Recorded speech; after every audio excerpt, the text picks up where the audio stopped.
일본은 늘 한국보다 앞서 무시하듯 말했습니다. 고작 한국 따위가? 너네 언제 따라올래? 그 말은 조언이 아니었습니다. 자기들이 겪은 실패를 남의 미래로 확정해버리는 선언이었죠. 하지만 한국은 그때마다 그 예언을 부숴왔습니다. 금융위기든 산업 붕괴든 일본이 먼저 멈춘 자리에서 우리는 방향을 틀었습니다. 그래서 지금도 많은 사람이 믿습니다. 이번에도 한국은 다를 거다. 그런데 요즘 이상하게도 그 확신이 가장 먼저 흔들리는 단어가 하나 있습니다. 쉬었음. 사람들은 그 단어를 들으면 이렇게 말합니다. 요즘 청년은 안 움직인다. 일자리가 없어서가 아니라 고르느라 그렇다. 정말 그럴까요? 만약 이게 잠깐 쉬는 선택이 아니라 한 세대의 출발선이 뒤로 밀리고 있다는 신호라면요. 그리고 그 신호가 일본이 잃어버린 세대로 넘어가던 바로 그 초입과 닮아 있다면요. 위기가 올 때마다 한국은 개인을 탓하지 않고 구조를 먼저 고쳐왔습니다. 그게 우리가 일본을 이겨낸 방식이었고 지금까지 가장 확실하게 통했던 무기였습니다. 이번에도 그 무기를 꺼낼 수 있을지, 그리고 그 무기가 청년과 일자리의 출발선을 다시 앞으로 당겨올 수 있을지 지금부터 확인해 보겠습니다. 시작하기 전 구독과 좋아요 그리고 대한민국 화이팅 댓글로 한국을 응원해주세요. 이 주제를 들고 해외 쪽 사람들을 만나면 반응은 생각보다 빠르게 갈립니다. 한국은 아직 괜찮다는 말보다 이런 질문이 먼저 나옵니다. 지금 한국 청년들, 저 일자리 들어가기까지 얼마나 걸립니까? 이 질문을 던지는 사람들은 대부분 일본을 이미 겪은 사람들입니다. 버블 붕괴 이후 취업 빙하기 세대가 어떻게 만들어졌는지 현장에서 지켜본 쪽이죠. 흥미로운 건 그들이 한국을 비웃지 않는다는 점입니다. 오히려 이렇게 말합니다. 아직 늦지 않았다. 일본이 놓친 시점에 한국은 아직 서 있다. 그럼에도 불구하고 대화는 늘 같은 지점에서 멈춥니다. 그래도 한국은 다르지 않나? 청년들이 고르느라 늦는 거라던데. 이 말을 들을 때마다 해외에서는 고개를 갸웃합니다. 왜냐하면 일본에서도 똑같은 설명이 먼저 나왔기 때문입니다. 그때도 사람들은 말했습니다. 요즘 젊은 세대는 신중하다. 눈높이가 높아졌다. 잠깐 쉬는 기간일 뿐이다. 그리고 그 설명은 쉬었음이라는 말로 정리됐습니다. 문제는 그 단어가 상황을 설명한 게 아니라 상황을 덮어버렸다는 점입니다. 지금 한국에서도 같은 장면이 반복됩니다. 쉬었음이라는 말 하나로 출발이 늦어진 이유가 개인의 태도로 바뀝니다. 하지만 해외에서 보는 그림은 다릅니다. 그들은 이렇게 묻습니다. 그 청년들이 정말 쉬고 있습니까? 아니면 들어갈 문이 사라진 겁니까? 이 질문이 불편한 이유는 정답이 이미 구조 쪽에 가깝기 때문입니다. 공채는 줄고 진입은 사라지고 경력은 기본 조건이 됩니다. 이런 환경에서의 지연을 선택이라고 부르는 건 일본이 했던 가장 큰 착각과 닮아 있습니다. 그 착각은 단기간에는 아무 일도 일으키지 않습니다. 그래서 더 위험합니다. 결과가 나오기 전까지 아무도 급하게 움직이지 않기 때문입니다. 해외에서는 이걸 출발선 리스크라고 부릅니다. 결과가 아니라 출발 자체가 늦어지는 위험입니다. 지금 한국은 그 리스크를 아직 숫자로 보고 있습니다. 아직 결과가 아니라 진호 단계에서 포착하고 있습니다. 그래서 이 단계가 중요합니다. 이걸 요즘 세대 특성으로 넘길 것인지 아니면 우리가 과거에 일본을 이길 때 사용했던 그 방식, 사람이 아니라 구조를 먼저 고치는 선택을 다시 꺼낼 것인지 해외에서는 이미 묻고 있습니다. 한국은 이번에도 자기 무기를 제때 꺼낼 수 있을까요? 국내로 시선을 돌리면 이 문제를 설명하는 방식은 훨씬 단순해집니다. 요즘 청년들은 신중해졌다. 일자리가 없는 게 아니라 고르는 중이다. 예전처럼 아무 데나 안 가니까 시간이 걸리는 거다. 이 말은 그럴듯합니다. 그리고 너무 자주 쓰입니다. 그래서 의심받지 않습니다. 하지만 저는 이 설명을 들을 때마다 항상 같은 질문을 던집니다. 무엇을 고르고 있습니까? 실제로 선택지가 많다면 고른다는 말이 성립합니다.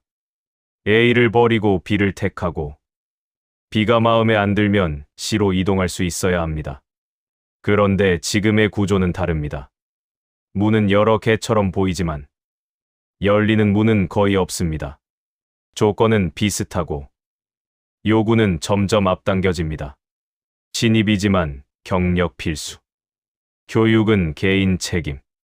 공백은 설명 대상. 이 조합에서 고른다는 말은 사실상 들어가지 못한다는 뜻과 다르지 않습니다. 그런데도 사회는 계속 묻습니다. 왜 아직이죠? 왜 안 들어가죠? 이 질문이 반복될수록 문제는 구조에서 사람으로 이동합니다. 그리고 그 순간부터 누군가는 게을러지고 누군가는 눈이 높아집니다. 쥐어쓰기라는 단어가 바로 그 역할을 합니다. 아무 일도 안 한 사람처럼 만들고 아무 책임도 묻지 않아도 되는 상태로 바꿉니다. 하지만 현장에서 만나는 청년들의 하루는 전혀 그렇게 보이지 않습니다. 자격증 준비, 단기 일, 인턴, 교육, 면접. 시간은 흘러가고 체력은 줄어들고 설명해야 할 공백은 늘어납니다. 이 상태를 두고 선택이라고 부르는 건 현실을 정리하는 게 아니라 현실을 삭제하는 방식입니다. 이 장면은 이미 일본에서 반복됐습니다. 그때도 사회는 말했습니다. 젊을수록 신중하다. 요즘 세대는 다르다. 그리고 그 말들은 구조를 고치지 않아도 되는 완벽한 핑계가 됐습니다. 결과는 잘 알려져 있습니다. 청년은 시간이 지날수록 더 늦게 출발했고 그 늦음은 개인의 이력이 아니라 세대의 특성이 됐습니다. 지금 한국에서도 같은 언어가 쓰이고 있습니다. 같은 방식으로 책임이 이동하고 같은 속도로 출발선이 밀립니다. 여기서 중요한 건 누가 더 노력하느냐가 아닙니다. 누가 더 오래 버티느냐도 아닙니다. 중요한 건 이 구조를 언제까지 고른다는 말로 덮어둘 것인가입니다. 우리가 과거의 위기를 넘길 수 있었던 이유는 이런 말들을 그대로 두지 않았기 때문입니다. 사람을 탓하는 언어가 늘어날 때마다 우리는 규칙을 다시 만졌습니다. 그래서 다음 단계에서 이 질문을 더 정확하게 던져야 합니다. 고르는 게 아니라면 도대체 무엇이 막고 있는가? 여기까지는 말의 영역이었습니다. 의견과 해석, 평가의 문제였죠. 하지만 이 지점부터는 더 이상 의견이 통하지 않습니다. 숫자가 말을 대신합니다. 사람들은 이렇게 말합니다. 요즘은 다들 준비 기간이 길다. 1년쯤 늦는 건 큰 차이 아니다. 조금 돌아가도 결국은 비슷해진다. 이 말이 틀렸다는 걸 보여주는 건 거창한 이론이 아닙니다. 단 하나의 변화면 충분합니다.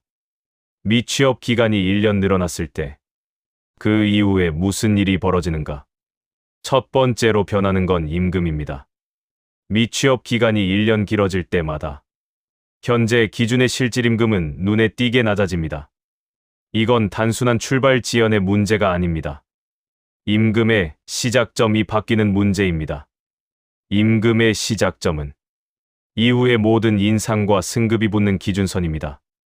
한 번 낮아진 기준선은 근속이 길어질수록 더 벌어집니다. 같이 일하고 같이 성과를 내도 출발이 달랐다는 이유 하나로 격차는 유지됩니다. 여기까지는 아직 감당 가능한 문제처럼 보입니다. 사람들은 이렇게 말합니다.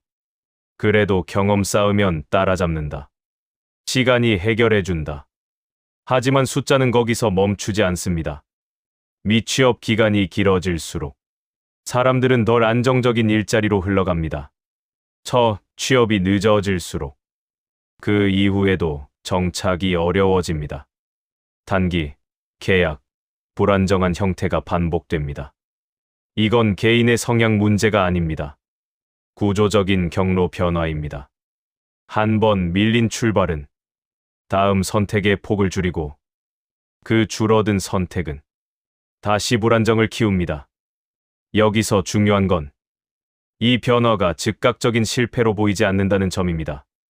사람들은 여전히 일하고 있고 여전히 움직이고 있습니다. 그래서 위험이 잘 보이지 않습니다. 하지만 시간이 지나면 다른 지점에서 문제가 드러납니다. 자산 형성이 늦어집니다. 주거 선택지가 줄어듭니다. 결혼과 출산은 뒤로 밀립니다. 이때부터 사회는 다른 질문을 던지기 시작합니다. 왜 결혼을 안 하느냐? 왜 아이를 낳지 않느냐? 왜 소비를 안 하느냐?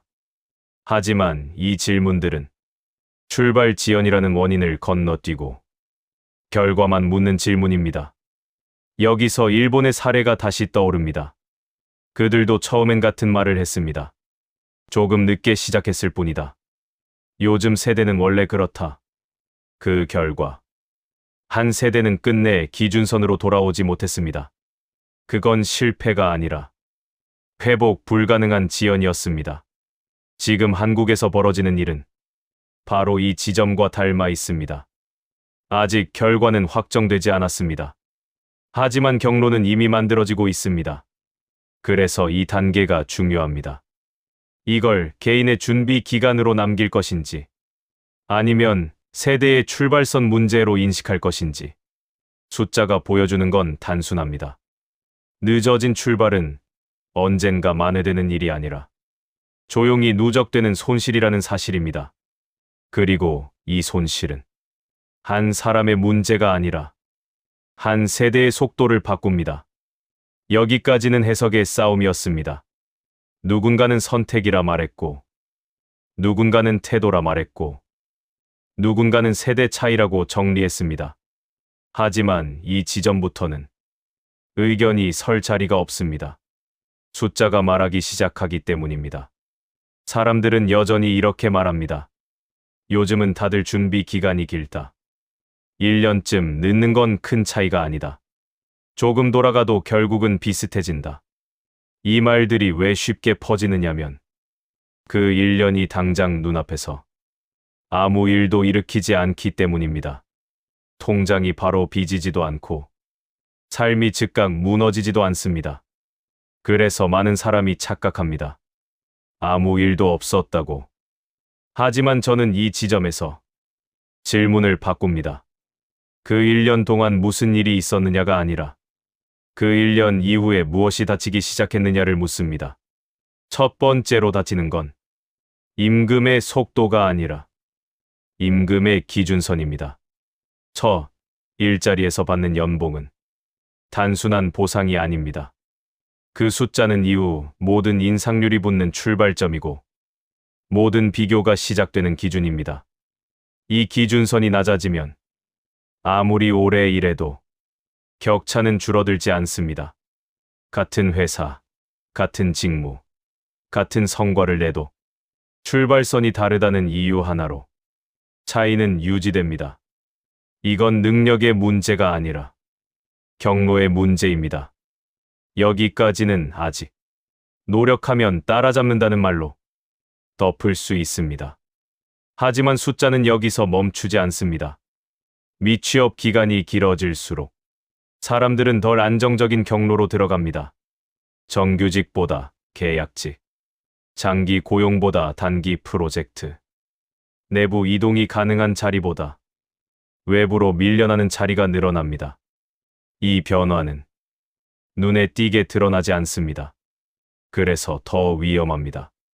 사람들은 여전히 일하고 있고 여전히 출근하고 있기 때문입니다.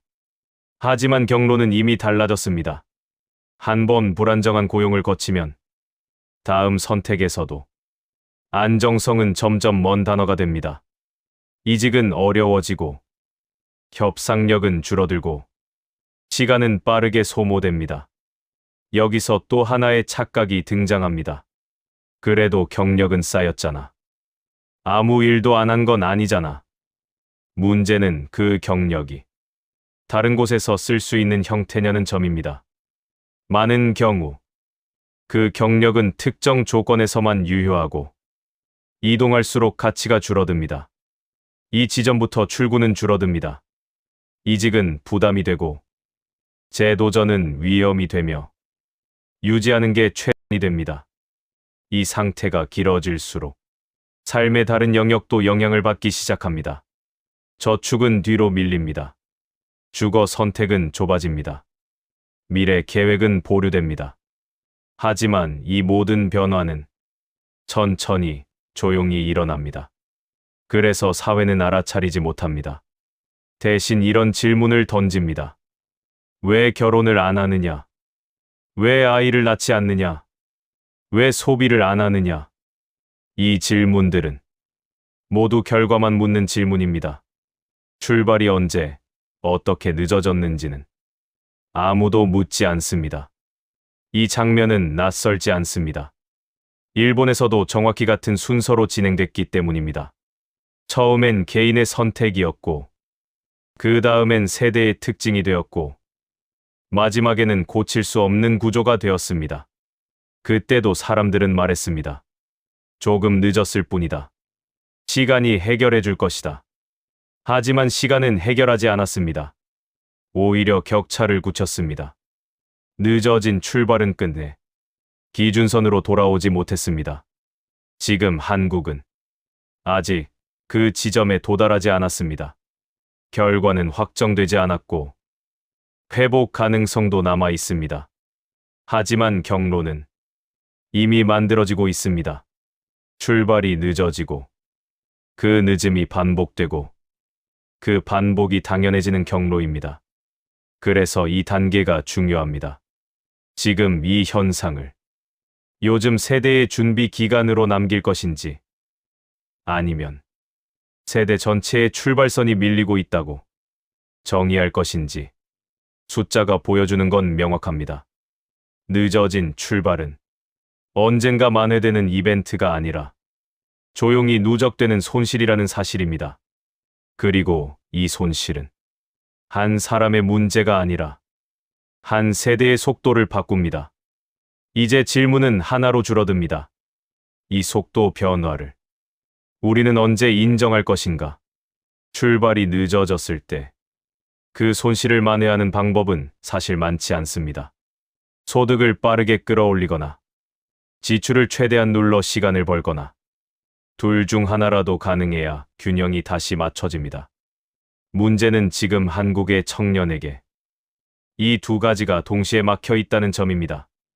늦게 출발한 상태에서 임금은 빠르게 오르지 않고 그 사이 가장 먼저, 가장 확실하게 오르는 게 사는 비용, 그 중에서도 주거비입니다. 제가 현장에서 가장 많이 듣는 말은 늘 비슷합니다. 독립은 해야 합니다. 회사 근처에 살지 않으면 출퇴근이 안 됩니다. 지금은 선택지가 없습니다. 이 말들은 사치가 아닙니다. 기호도 아닙니다. 조건입니다. 지금의 주거 환경에서 청년이 선택할 수 있는 건 많지 않습니다. 전세는 이미 진입 장벽이 너무 높아졌고 소형 주택은 공급이 부족합니다. 그래서 남는 건 작고 비싸고 이동이 잦은 공간입니다. 이 지점에서 구조가 한 번 더 잠깁니다. 주거비는 단순한 지출이 아니라 시간을 사거나 빼앗는 요소가 됩니다. 월세는 매달 빠져나갑니다. 미룰 수 없고 협상하기 어렵고 한 달만 흔들려도 생활 전체가 흔들립니다. 이 구조에서는 조금만 더 준비하자는 말이 성립하지 않습니다. 그래서 청년들은 선택을 바꿉니다. 아니, 선택을 포기합니다. 저축은 나중으로 미룹니다. 교육은 잠시 접습니다. 이직 준비는 보류합니다. 지금 당장 버티는 게 최우선 과제가 되기 때문입니다. 여기서 중요한 변화가 하나 일어납니다. 미래를 준비하던 시간이 현재를 유지하는 시간으로 바뀝니다. 앞으로 나아가는 게 아니라 같은 자리에 머무는 데 에너지를 씁니다. 사람들은 이 상태를 두고 말합니다. 그래도 직장은 있잖아. 그래도 굶지는 않잖아. 하지만 세대는 굶어서 무너지지 않습니다. 멈춰서 무너집니다. 앞으로 나아갈 수 없는 상태가 몇 년씩 이어질 때 그 세대는 서서히 고정됩니다. 실패해서가 아니라 움직일 여력이 사라졌기 때문입니다. 이 구조가 무서운 이유는 개인마다 조금씩 다르게 나타나기 때문입니다. 어떤 사람은 방을 옮기고, 어떤 사람은 일을 바꾸고, 어떤 사람은 계획을 미룹니다. 겉으로 보면 다 제각각의 선택처럼 보입니다. 하지만 밑바닥에서는 같은 압력이 작동하고 있습니다. 늦어진 출발 높은 주겁이라는 조합입니다. 이 조합은 시간을 벌어주지 않습니다. 오히려 시간을 빨리 소모하게 만듭니다. 버틸수록. 이 지점에서 사회는 다시 다른 질문을 던집니다. 왜 결혼을 안 하느냐? 왜 아이를 낳지 않느냐? 왜 소비를 안 하느냐? 하지만 이 질문들은 모두 뒤늦은 질문입니다. 이미 출발이 늦어졌고 그 늦음 위에 비용이 얹힌 뒤에 결과만 묻는 질문이기 때문입니다. 이 장면은 낯설지 않습니다. 일본에서도 정확히 같은 순서로 나타났습니다. 처음에는 취업 문제였고, 그 다음에는 주거 문제였고, 마지막에는 인구와 성장의 문제가 되었습니다. 당시에도 일본 사회는 개인의 선택을 먼저 물었습니다. 왜 결혼을 미루는지, 왜 집을 사지 않는지, 왜 소비를 줄이는지. 하지만 정작 묻지 않았던 질문이 있습니다. 언제부터 버티는 게 목표가 됐는가? 지금 한국의 청년은 바로 그 지점에 서 있습니다. 아직 완전히 고정되지는 않았습니다. 아직 방향을 틀려지도 남아 있습니다. 하지만 이 단계가 길어질수록 우리가 과거에 이겨냈던 방식, 사람을 탓하지 않고 구조를 먼저 고치던 그 선택을 꺼내기 어려워집니다. 왜냐하면 시간이 지나면 이 문제는 청년 문제가 아니라 생활 방식으로 굳어버리기 때문입니다. 그래서 이 단계가 이야기의 중심입니다. 출발이 늦어진 것만으로는 세대가 고정되지 않습니다. 늦어진 출발 위에 회복을 막는 비용이 얹힐 때 비로소 되돌리기 어려워집니다. 이제 질문은 분명해집니다. 이 구조를 개인의 인내로 넘길 것인지 아니면 우리가 늘 그래왔듯 규칙을 다시 만질 것인지. 이 선택이 이번에도 우리가 무기를 꺼낼 수 있을지를 결정합니다. 여기까지 오면 질문은 하나로 압축됩니다. 이 구조가 정말 위험하다면 왜 아무도 멈추지 않았느냐는 질문입니다. 일본도 이 신호를 보지 못한 게 아닙니다. 그들도 알고 있었습니다. 일자리가 늦어지고 있다는 것, 청년층의 출발이 이전 세대와 다르다는 것, 그리고 그 지연이 단순한 경기 문제가 아니라 구조의 변화라는 사실까지. 문제는 알았지만 움직이지 않았다는 점입니다. 당시 일본 사회에서도 비슷한 단어들이 쓰였습니다. 빙하기, 일시적 침체, 조정 국면. 이 말들은 모두 시간을 벌기 위한 표현이었습니다. 위기라는 단어를 쓰지 않기 위해, 조금만 더 지켜보자는 분위기를 만들기 위해 선택된 언어들이었습니다. 그 사이 출발선은 계속 밀렸습니다. 처음에는 일부 청년의 문제였고, 그 다음에는 특정 연령대의 문제였으며, 마지막에는 세대 전체의 특성이 되었습니다. 이 과정에서 일본 사회가 가장 자주 했던 선택은 개인을 설득하는 방식이었습니다. 조금만 더 버텨라. 조금만 더 준비해라. 조금만 더 참아라. 하지만 구조는 바뀌지 않았습니다. 기업의 채용 방식도, 고용의 문턱도, 주거 환경도 본질적으로 달라지지 않았습니다. 그 결과 늦어진 출발은 끝내 만회되지 않았고 한 세대는 기준선으로 돌아오지 못했습니다. 이게 일본이 잃어버린 게 단순히 10년, 20년이 아닌 이유입니다. 잃어버린 건 시간보다 속도였기 때문입니다. 속도가 느려진 사회는 다시 빨라지지 않습니다. 기회를 기다리는 사람이 늘어날수록 기회를 주는 구조는 더 보수적으로 변합니다. 여기서 중요한 차이가 하나 드러납니다.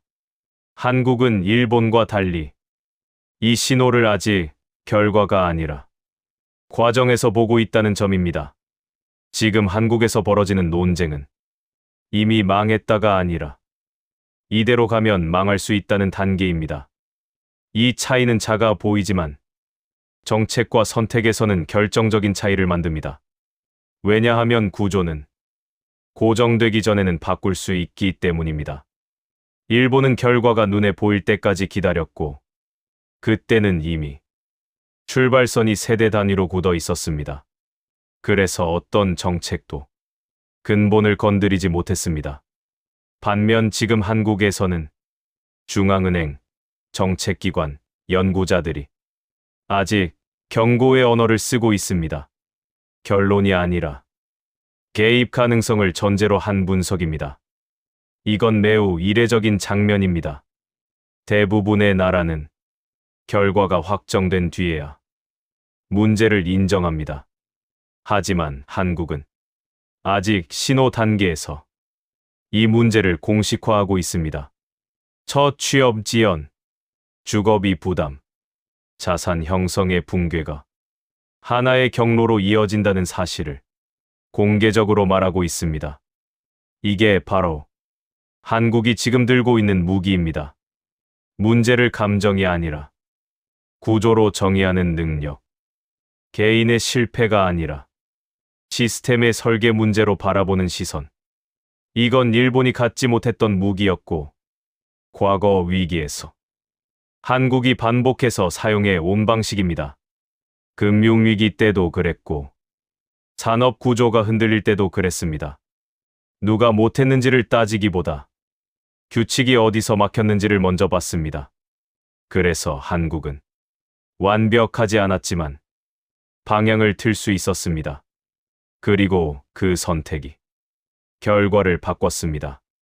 지금 이 순간이 그때와 닮아 있습니다. 아직 늦지 않았고, 아직 고칠 수 있으며, 아직 선택지가 남아있는 시점입니다. 다만 조건이 하나 붙습니다. 지금 이걸 청년 개인의 문제로 남기지 않을 것. 일본은 그 조건을 넘지 못했습니다. 그래서 결과를 받아들일 수밖에 없었습니다. 한국은 지금 그 갈림길 앞에 서 있습니다. 이전과 같은 무기를 다시 꺼낼지, 아니면 이번만큼은 다른 길로 흘러갈지. 여기서부터 이야기는 결과가 아니라 선택의 문제가 됩니다. 여기까지 오면 반드시 나오는 반응이 하나 있습니다. 그래도 일본이랑은 상황이 다르지 않나? 그때 일본은 버블 붕괴였고 지금 한국은 그렇지 않잖아. 비교가 너무 과한 거 아니냐? 이 반응은 자연스럽습니다. 그리고 정확히 일본에서도 같은 반응이 나왔습니다. 그들도 말했습니다. 이번 불황은 다르다. 일시적이다. 청년층만 조금 늦어지는 거다. 그래서 저는 이 단계에서 주장을 멈추고 하나씩 다시 확인하기 시작합니다. 정말 같은 길인지, 아니면 우리가 과하게 걱정하는 건지. 첫 번째로 다시 보는 건 경제 전체가 아닙니다. 성장률도 아니고 주가도 아닙니다. 출발선입니다. 일본이 흔들리기 시작했을 때도 문제는 경제 전체가 아니었습니다. 대기업은 여전히 돌아갔고 수출도 완전히 무너지지 않았습니다. 문제는 젊은 세대가 어디서부터 시작하느냐였습니다. 당시 일본 청년들은 처음 일자리를 얻는데 이전 세대보다 훨씬 더 많은 시간을 썼습니다. 그리고 그 지연은 단순한 경기 문제가 아니라 채용 방식의 변화, 고용 구조의 경직성에서 시작됐습니다. 지금 한국에서도 똑같은 현상이 보입니다. 공채는 줄고, 수시는 늘고, 진입은 사라지고, 즉시 투입 가능이 기본 조건이 됩니다. 여기까지는 기업이 효율을 따지는 거다라고 넘길 수 있습니다. 그래서 두 번째를 봅니다. 그 지연이 이후에 어떻게 작동하느냐입니다. 일본에서 취업 빙하기 세대는 첫 취업이 늦어졌을 뿐 아니라 그 이후에도 안정적인 고용으로 잘 이동하지 못했습니다. 한번 불안정한 자리로 들어가면 다음 단계로 올라가는 사다리가 사라졌기 때문입니다. 이건 감정의 문제가 아닙니다. 이동 경로의 문제입니다. 지금 한국의 청년들도 같은 경로 위에 서 있습니다. 첫 진입이 늦어지고 그 늦음이 다음 이동의 폭을 줄입니다. 그럼 세 번째를 봅니다. 시간이 해결해 주는가? 일본 사회는 오랫동안 이 질문에 그렇다고 답했습니다. 조금만 기다리면 정상화된다. 세대가 바뀌면 괜찮아질 거다. 하지만 시간이 지나도 출발선은 돌아오지 않았습니다. 오히려 더 굳어졌습니다. 이유는 단순합니다. 시간이 흐르는 동안 구조는 바뀌지 않았기 때문입니다. 구조가 그대로인 상태에서 시간만 흐르면 격차는 줄어들지 않습니다. 고정됩니다. 지금 한국에서도 같은 착각이 반복되고 있습니다. 지금은 과도기다. 조금만 더 두고 보자. 그래서 네 번째를 봅니다. 주거비입니다. 일본에서도 출발 지연이 치명적으로 변한 건 주거 문제가 겹치면서부터였습니다. 늦게 시작한 청년들이 도시에서 버틸 수 없게 되었고 그 순간부터 이동 자체가 멈췄습니다. 지금 한국의 상황은 그보다 더 빠릅니다. 주거비는 이미 출발을 따라잡았고 회복 시간을 주지 않습니다. 여기까지를 하나로 묶으면 그림이 분명해집니다. 출발이 늦어지고 이동 사다리가 사라지고 시간이 해결해 주지 않고 비용이 회복을 막는다. 이 조합은 일본이 한 세대를 잃어버리게 만든 정확한 구조입니다. 이쯤 되면 그래도 다르다는 말은 더 이상 설명이 아니라 희망 섞인 바람에 가깝습니다. 여기서 중요한 전환이 일어납니다. 사람들의 관심이 결과에서 원인으로 이동합니다. 왜 청년이 힘드냐가 아니라 왜 출발이 늦어지느냐? 왜 이동이 막히느냐? 왜 구조가 고정되느냐? 이 질문이 나오기 시작하면 이 싸움은 끝입니다. 왜냐하면 한국은 이 질문을 이겨본 나라이기 때문입니다. 과거 위기에서 한국은 늘 같은 방식으로 대응했습니다. 개인을 탓하는 대신 구조를 해부했습니다. 감정을 앞세우는 대신 규칙을 손봤습니다. 그래서 일본과 다른 결과를 만들었습니다. 이건 우연이 아닙니다. 반복된 선택의 결과입니다. 지금 이 단계에서 해외의 시선도 달라집니다. 한국은 이미 같은 길을 가는 게 아니라 같은 갈림길에 서 있다. 그리고 그 갈림길에서 다른 방향을 택해본 경험이 있다. 이 말이 나오기 시작하면 게임의 성격이 바뀝니다. 비관이 아니라 검증의 단계로 넘어갑니다. 이제 질문은 이것입니다. 한국은 이번에도 그때와 같은 선택을 할 것인가? 일본은 이 지점에서 멈췄습니다. 고치지 않았고 결국 받아들였습니다. 한국은 아직 멈추지 않았습니다. 아직 논쟁 중이고 아직 선택의 시간이 남아 있습니다. 그래서 이 단계는 절망의 끝이 아닙니다. 국뽕의 문턱입니다. 이제 남은 건 말이 아니라 행동입니다. 그리고 그 행동이 어떤 방향으로 향하는지에 따라 이 이야기는 완전히 다른 결말을 갖게 됩니다. 이 단계에 오면 분위기가 바뀝니다. 더 이상 누군가를 설득하려 들지 않습니다. 오히려 말을 아끼게 됩니다. 이미 충분히 확인했기 때문입니다.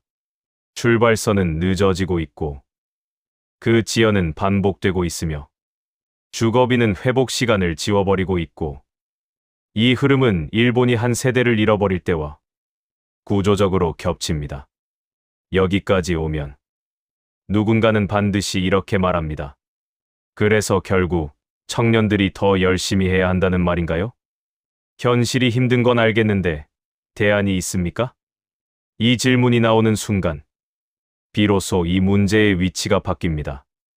이건 더 이상 청년의 태도나 선택을 묻는 질문이 아닙니다. 국가가 어떤 판단을 하느냐를 묻는 질문입니다. 그리고 이 지점에서 아주 중요한 변화가 일어납니다. 그동안 조심스럽게 말하던 기관들이 같은 문장을 사용하기 시작합니다. 개인의 문제가 아니다. 구조적인 문제다. 방치하면 성장 자체를 제약한다. 이 문장들은 위로가 아닙니다. 변명도 아닙니다. 책임의 방향을 명확히 바꾸는 선언입니다. 청년이 못해서가 아니라 출발 구조가 그렇게 설계돼 있다는 인정. 노력의 부족이 아니라 노력이 쌓일 수 없는 환경이라는 진단.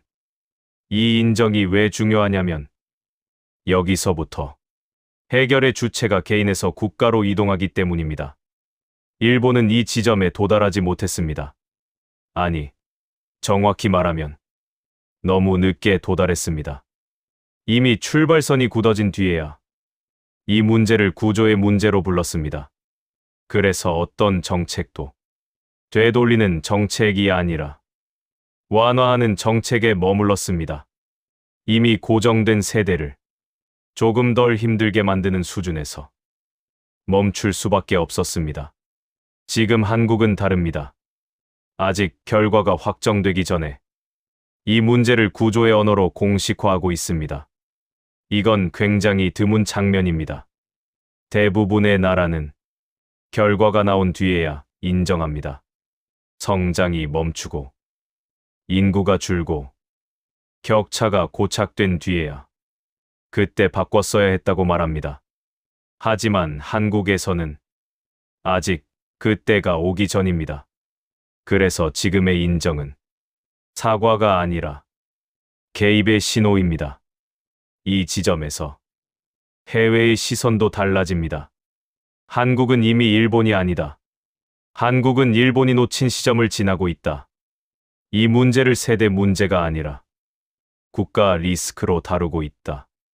이 평가가 왜 중요하냐면 국뽕의 핵심은 잘하고 있다는 자기 위로가 아니라 위험을 먼저 인정하는 용기에 있기 때문입니다.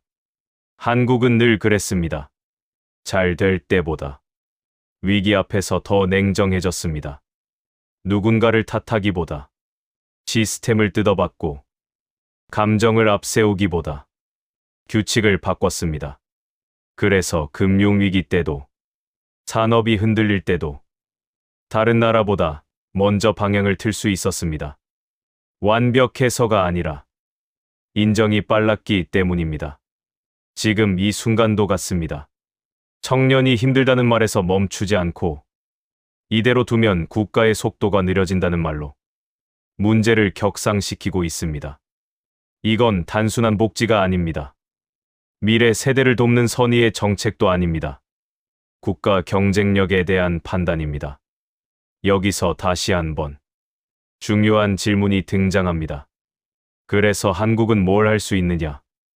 이 질문 앞에서 한국은 과거의 기록을 꺼낼 수 있습니다. 우리는 이미 여러 번 비슷한 질문을 받았고 그때마다 같은 방식으로 답해왔습니다. 사람을 탓하지 않는다. 구조를 먼저 본다. 단기 처방보다 경로를 바꾼다. 이 원칙은 위기 때마다 한국이 사용해온 가장 강력한 무기였습니다. 그래서 이 단계는 결론이 아닙니다. 선언입니다. 이건 청년의 문제가 아니다. 이건 일자리 몇 개의 문제가 아니다. 이건 한국의 다음 속도를 결정하는 문제다. 이 선언이 나오는 순간, 이 이야기는 더 이상 비관적인 분석이 아닙니다. 다음 선택을 요구하는 질문이 됩니다. 이제 남은 건 하나입니다. 우리가 과거에 그랬듯 이 문제를 말로만 인정할 것인지, 아니면 다시 한번 구조를 바꿀 것인지. 일본은 이 질문 앞에서 멈췄습니다. 그래서 결과를 받아들였습니다. 한국은 지금 같은 질문 앞에 서 있습니다. 하지만 이번에는 과거와 같은 선택을 할 수 있는 시간이 아직 남아 있습니다. 그래서 이 단계의 끝은 절망이 아닙니다. 각성입니다. 이제 정말 중요한 건 우리가 어떤 나라였는지를 다시 기억하는 일입니다. 여기까지 오면 이 이야기를 단순한 청년 문제로 볼 수 있는 사람은 없습니다. 이미 범위는 훨씬 넓어졌고 질문도 바뀌었습니다. 이건 더 이상 청년이 힘드냐, 안 힘드냐의 문제가 아닙니다. 한국이 앞으로 어떤 속도로 움직일 것인가의 문제입니다. 많은 나라가 청년 문제를 복지의 언어로 다룹니다.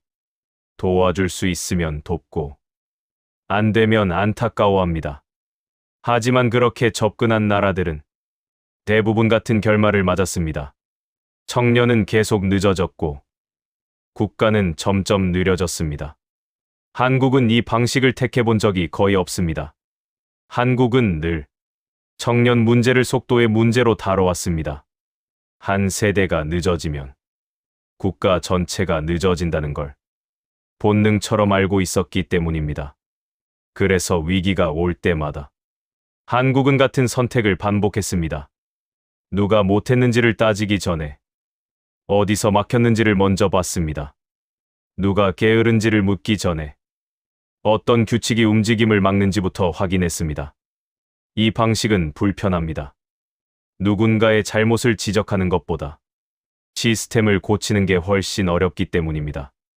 그래서 많은 나라가 이 방식을 포기합니다. 일본도 그랬습니다. 처음에는 구조를 논했지만 곧 개인의 적응으로 방향을 틀었습니다. 그 선택이 한 세대를 고정시켰습니다. 한국은 달랐습니다. 위기가 올 때마다 한국은 사회 전체를 흔들면서라도 규칙을 건드렸습니다. 그 과정에서 비난도 받았고 무리한 선택이라는 평가도 들었습니다. 하지만 결과는 분명했습니다. 한국은 멈추지 않았습니다. 지금의 상황도 그때들과 닮아 있습니다. 청년의 출발이 늦어지고 그 늦음이 반복되고 주거비가 회복 시간을 지우고 있습니다. 이 지점에서 한국은 다시 선택해야 합니다. 이번에는 조금 더 참아라라고 말할 것인지, 아니면 규칙이 잘못됐다고 인정할 것인지, 이 선택의 무게를 한국은 이미 여러 번 경험했습니다. 그래서 이 질문은 새로운 질문이 아닙니다. 우리가 가장 잘 아는 질문입니다. 한국이 지금까지 국제사회에서 가장 자주 들은 평가는 빠른 나라입니다. 이 평가는 기술이나 산업 때문만이 아닙니다. 위기 앞에서 결정을 늦추지 않았기 때문에 나온 말입니다. 한국은 완벽한 나라가 아니었습니다. 실수도 많았고 상처도 깊었습니다. 하지만 한 가지는 반복됐습니다. 문제를 개인의 인내로 버티게 하지 않았다는 점. 지금 이 순간도 같습니다. 청년이 멈추고 있다는 신호를 유행어로 넘길 수도 있습니다. 요즘 세대는 그렇다는 말로 정리할 수도 있습니다. 하지만 그건 한국이 선택해왔던 길이 아닙니다. 한국은 늘 위기가 유행어로 불리기 시작할 때 가장 먼저 불안해했던 나라입니다. 그 불안이 결정을 앞당겼고 그 결정이 속도를 지켜냈습니다. 그래서 이 이야기의 결론은 비관이 아닙니다. 희망도 아닙니다. 기억입니다. 우리가 어떤 나라였는지를 다시 떠올리는 일입니다.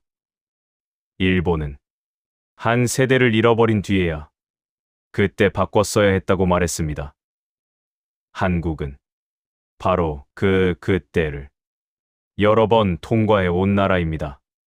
지금은 다시 그 순간 중 하나일 뿐입니다. 청년과 일자리, 주거와 출발선, 이 모든 건 결국 한국의 다음 속도를 정하는 문제입니다. 그리고 한국은 속도를 잃지 않기 위해 가장 아픈 선택을 먼저 해왔던 나라입니다. 이번에도 그럴 수 있을까요? 아직은 모릅니다. 하지만 분명한 건 하나입니다. 한국은 아직 선택할 수 있는 나라라는 것. 그래서 이 이야기는 끝이 아닙니다. 지금부터 시작입니다. 구독과 좋아요, 댓글도 부탁드립니다. 여러분의 응원이 더 좋은 이야기를 만드는 힘이 됩니다. 지금까지 감동몽글이었습니다. 감사합니다.